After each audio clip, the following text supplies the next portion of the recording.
Mengapa diperlukan radiologi pada otitis media? Karena posisi telinga tengah berada di balik membran timpani sehingga evaluasi langsung secara non-invasif menjadi terbatas dalam banyak kasus. Meskipun patologi pada telinga tengah dapat diperkirakan dengan baik melalui pemeriksaan otoskopi, tetapi luasnya penyakit, lokasi pasti, dan struktur yang terlibat, dan kemungkinan adanya erosi tulang hanya dapat dijelaskan secara lebih rinci melalui CT dan atau MRI. Pencitraan yang dapat dilakukan pada otitis media yaitu dari foto polos yang dilakukan dalam situasi di mana CT scan tidak tersedia, dengan posisi yang paling sering digunakan pada foto polos yaitu adanya scalar view dengan posisi lateral oblik dengan sinar X diarahkan 30 derajat kaudal dengan visualisasi sel mastoid, kavum timpani, dan struktur tulang temporal. Lalu ada Stanford view yaitu proyeksi oblik dengan kepala diputar 45 derajat dari sisi yang akan diperiksa dan sinar X diarahkan 10-15 derajat kaudal dengan evaluasi dari tulang petrosa, labirin tulang, dan meatus acousticus internus. Dari foto polos juga terdapat posisi tambahan yang dapat digunakan pada otitis media yaitu Meyer view untuk melihat temporomandibular junction dan mastoid, tapi jarang digunakan secara rutin. Lalu ada low view, terutama untuk temporomandibular junction, dan kadang digunakan sebagai alternatif dari scalar view.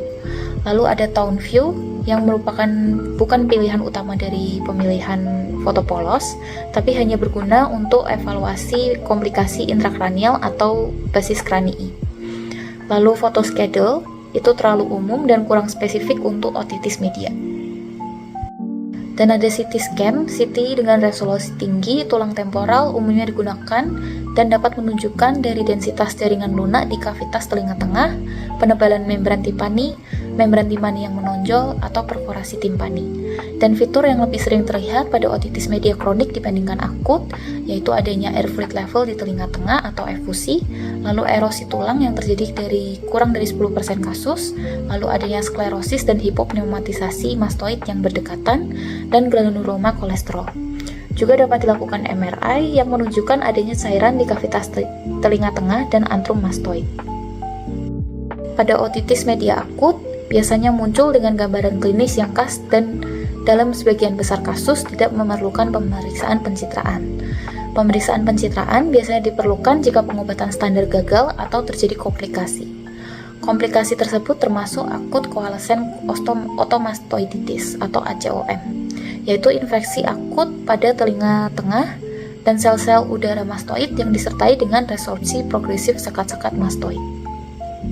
Pencitraan ACOM yaitu dengan CT scan dari potongan aksial dengan bone window menunjukkan adanya opasifikasi difus pada telinga tengah dan mastoid, disertai kerusakan pada sekat-sekat mastoid dan plat sigmoid yang ditunjukkan oleh panah berwarna merah.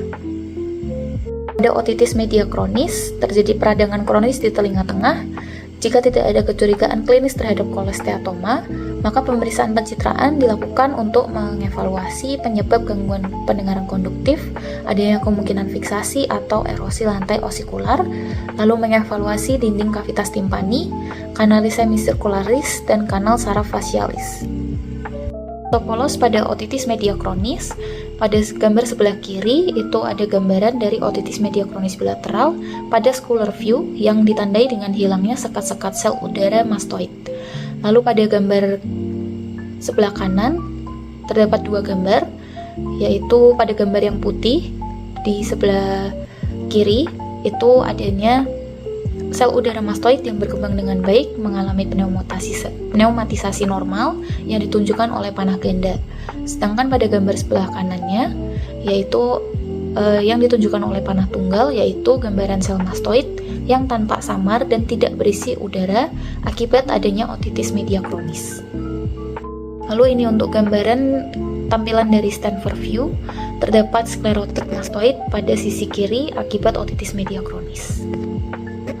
Ini untuk gambaran CT scan koronal dengan bone window yang menunjukkan opasifikasi pembungkus bagian atas stapes yang ditunjukkan oleh panah berwarna merah pada gambar A, sedangkan pada gambar B yaitu jaringan lunak di sekitar crura stapes itu merupakan jaringan fibrosa yang berkembang selama proses peradangan kronis yang menyebabkan gangguan pendengaran konduktif pada otitis media kronis ditunjukkan oleh gambar B.